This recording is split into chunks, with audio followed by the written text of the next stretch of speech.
Hello friends, welcome to my YouTube channel Samrat education. दोस्तों, आज की इस वीडियो में आप लोगों को बीएससी एग्रीकल्चर थर्ड सेमेस्टर के एक विषय डेयरी साइंस दोस्तों जो है उसका मैं कुछ मोस्ट इंपॉर्टेंट क्वेश्चन बताऊंगा जो लगातार पिछले एग्जाम पूछे गए क्वेश्चन है। तो डेयरी साइंस का मैंने बहुत कम वीडियो बनाया है, जिसकी वजह से मैं आज इसका वीडियो बना रहा हूँ।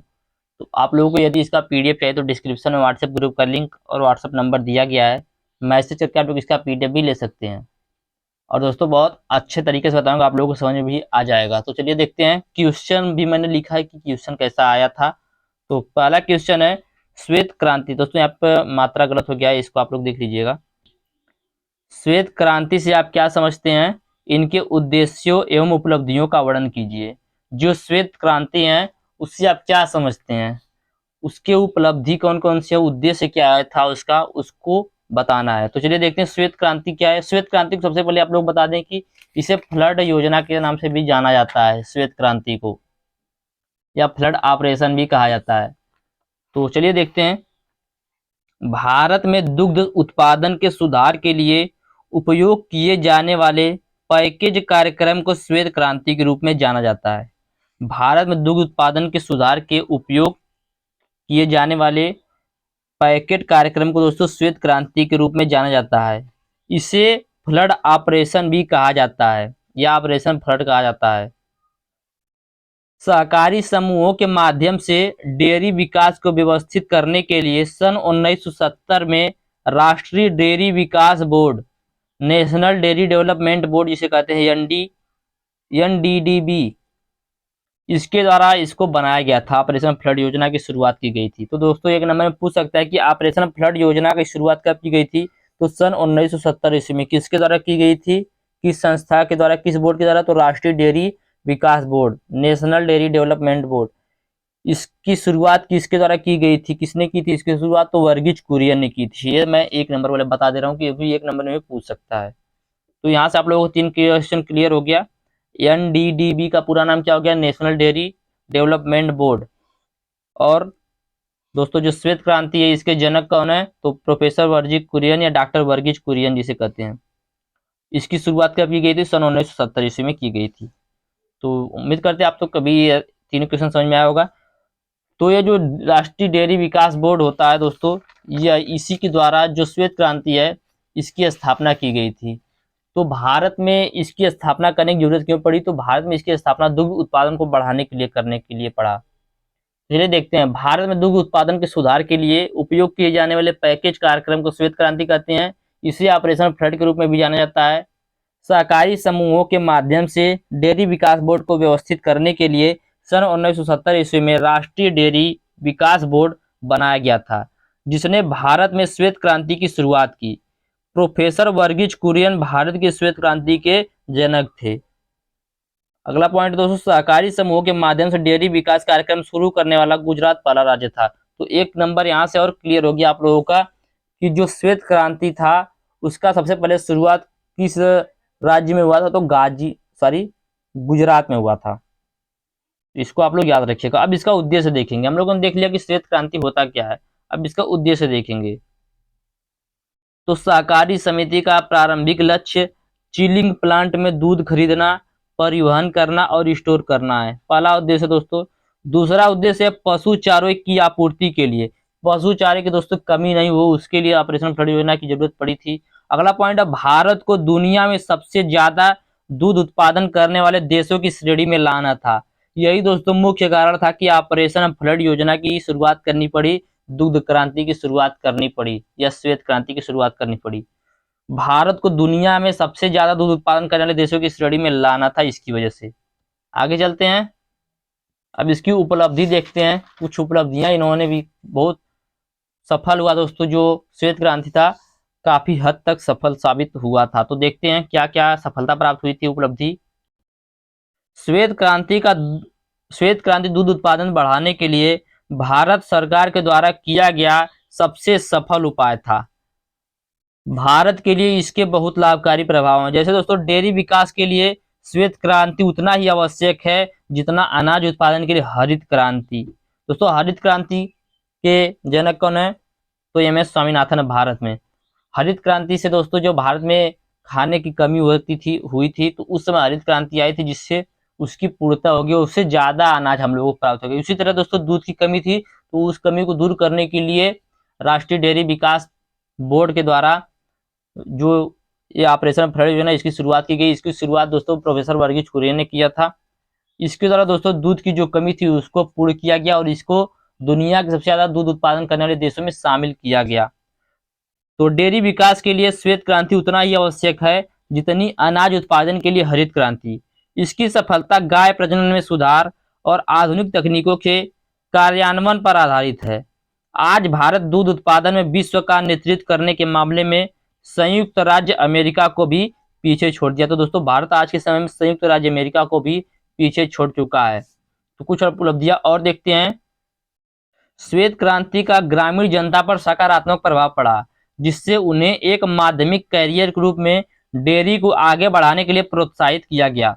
तो जो श्वेत क्रांति था इससे जो ग्रामीण थे उन पर बहुत अच्छा प्रभाव पड़ा, जिससे वे अपने डेयरी आगे बढ़ाने के लिए उनको प्रोत्साहित भी किया गया। अगला पॉइंट है, भारत में दुनिया के सबसे बड़े दूध उत्पादक के रूप में संयुक्त राज्य अमेरिका को पीछे छोड़ दिया है।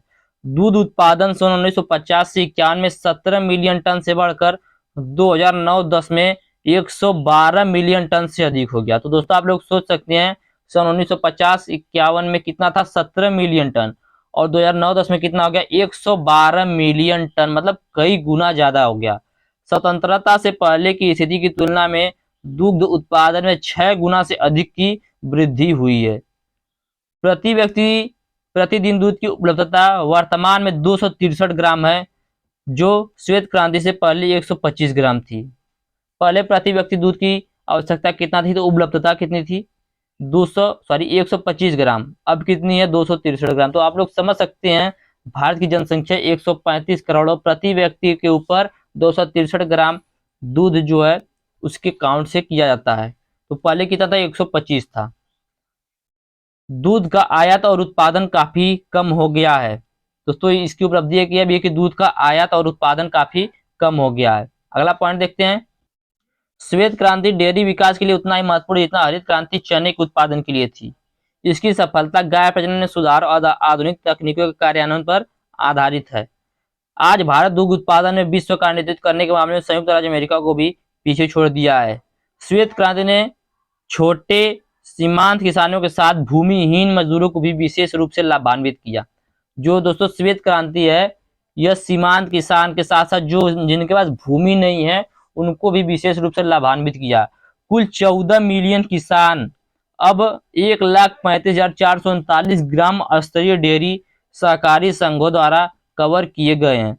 ऑपरेशन फ्लड की सफलता की गारंटी के लिए आनंद मेहसाना और पालनपुर ने अनुसंधान केंद्र स्थापित किए गए। इसके अलावा 3 क्षेत्रीय केंद्र सिलीगुड़ी, जालंधर और इरोड में काम कर रहे हैं। पशुधन बीमा को फरवरी 2006 में अधिकृत किया गया था और 2006-07 में देश भर के 100 जिलों में परीक्षण के आधार पर लागू किया गया था। योजना का लक्ष्य किसानों को जानवरों की अप्रत्याशित मौत से होने वाले नुकसान से बचाना था।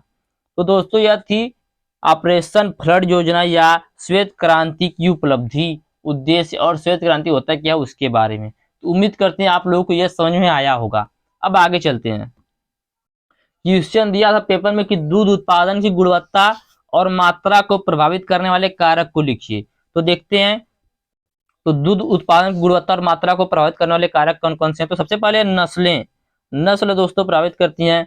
भेड़ और भैंस के दूध में वसा की मात्रा गाय और बकरी के दूध से अधिक होती है। पहला पॉइंट ये हो गया दोस्तों। अगला है विचार। भदावरी भैंस के दूध में वसा की मात्रा अधिक होती है। अगला पॉइंट है स्तन की अवस्था व झटके। 2 महीने के अंदर दूध की झटके में कमी दिखाई देती है। अगला पॉइंट है गर्भावस्था। गायों में गर्भावस्था के 5 महीने के बाद दूध की कमी पाई जाती है। अगला पॉइंट आयु। लगभग 10 वर्ष की आयु के बाद व्यक्ति के दूध की मात्रा और गुणवत्ता कम हो जाती है।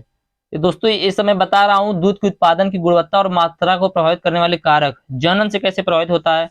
गर्भावस्था के अंत में दूध की मात्रा कम हो जाती है। यदि तापमान 40 से 75 डिग्री फ़ारेनहाइट के बीच हो तो दूध की मात्रा व गुणवत्ता पर कोई प्रभाव नहीं पड़ेगा। तो ये कुछ कारक थे, अभी और कुछ कारक आगे देखेंगे।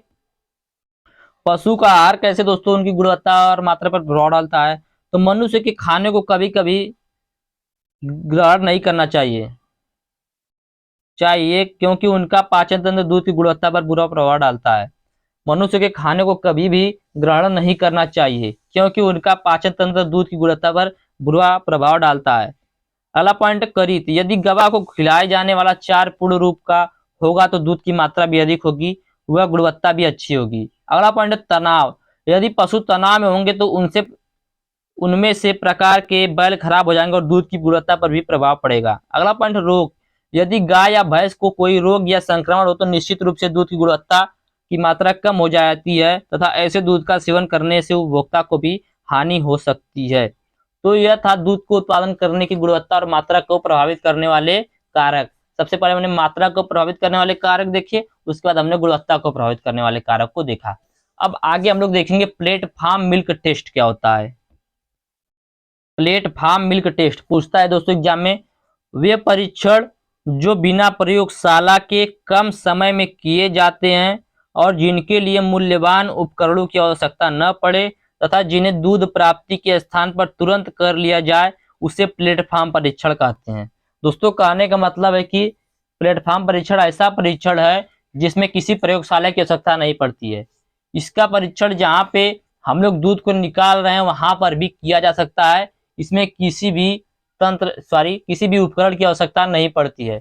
इन परीक्षणों को दूध को चख कर, सूंघ कर और रंग इत्यादि को देखकर श्रेणीकरण किया जाता है। तो एक बार फिर से देख लीजिएगा, प्लेटफार्म मिल्क टेस्ट क्या होता है।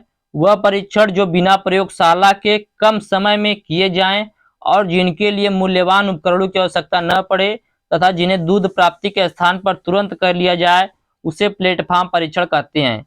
इन परीक्षणों में तंत्र को दूध को चख कर, सूंघ कर, रंग इत्यादि देखकर श्रेणीकरण किया जाता है। तो उम्मीद करते हैं आप लोग प्लेटफार्म मिल्क टेस्ट समझ गए होंगे। आगे चलते हैं दोस्तों, क्वेश्चन गाय के दूध का औसत संगठन लिखिए। तो उसी को हम लोग देखेंगे। तो यहाँ पर कंपोनेंट है दोस्तों, यहाँ पर एवरेज कंटेंट परसेंटेज है और यहाँ पर रेंज परसेंटेज है और यहाँ पर एवरेज परसेंटेज और ड्राई मैटर है। देखिएगा तीनों। तो गाय के दूध में जो वाटर है वो 87.3%, रेंज परसेंटेज 85.5 से 88.7%, सॉलिड नॉट फैट मतलब ये दोस्तों 8.8%, औसतन 7.9 से 10% और एवरेज परसेंट ड्राई मैटर में 69%। तो लैक्टोज 4.6% और ऑरेज दोस्तों 3.8 से 5.3% और दोस्तों ड्राई मैटर 36%, फैट 3.9% और रेंज परसेंटेज 2.4 से 5.5% और ड्राई मैटर 31%। तो दोस्तों आप लोग इसका स्क्रीनशॉट ले लीजिएगा, मैं इसको जूम आउट कर देता हूं। आप लोग इसका पीडीएफ जरूर ले लीजिएगा। आगे चलते हैं, एक क्वेश्चन और है उसको मैं आप लोगों को बता देता हूं, बस उसके बाद खत्म हो जाएगा। क्वेश्चन है खीस को परिभाषित कीजिए। कोलेस्ट्रम को परिभाषित कीजिए। कोलेस्ट्रम क्या होता है दोस्तों, जो गाय होती है, गाय जब बच्चा देती है उसके बाद का जो पहला दूध आता है उसी को कोलेस्ट्रम कहा जाता है। यह जो दूध होता है वह जो शिशु होते हैं, नवजात शिशु होते हैं, उनके लिए बहुत लाभदायक होता है। यह जो दूध होता है डिलीवरी के कुछ महीने पहले या कुछ दिन बाद तक आता है। इस दूध से जो नवजात शिशु होते हैं उनके बहुत तरह के लाभ होते हैं दोस्तों। इस जो दूध होता है इसका रंग पीला होता है, संतरे कलर का गाढ़ा होता है, कभी कभी ये साफ और पतला भी हो सकता है। तो चलिए देखते हैं, डिलीवरी के बाद जो स्तनों से पहला दूध निकलता है या आता है उसे कोलेस्ट्रम या खीस कहते हैं। ये दूध डिलीवरी के आखिरी महीनों और डिलीवरी के कुछ दिन बाद तक आता है। इस दूध से नवजात शिशु को कई तरह के लाभ मिलते हैं। इसका रंग पीला या संतरी या गाढ़ी होता है, कभी कभी ये साफ और पतला भी हो सकता है। तो दोस्तों उम्मीद करते हैं हमने आप लोगों को जो 4 क्वेश्चन बताया वो आप लोगों को बहुत ही अच्छे तरीके से समझ में आ गए होंगे। यदि आप लोगों को वीडियो अच्छा लगा तो वीडियो को लाइक कीजिएगा, चैनल को सब्सक्राइब कीजिएगा। धन्यवाद, जय हिंद।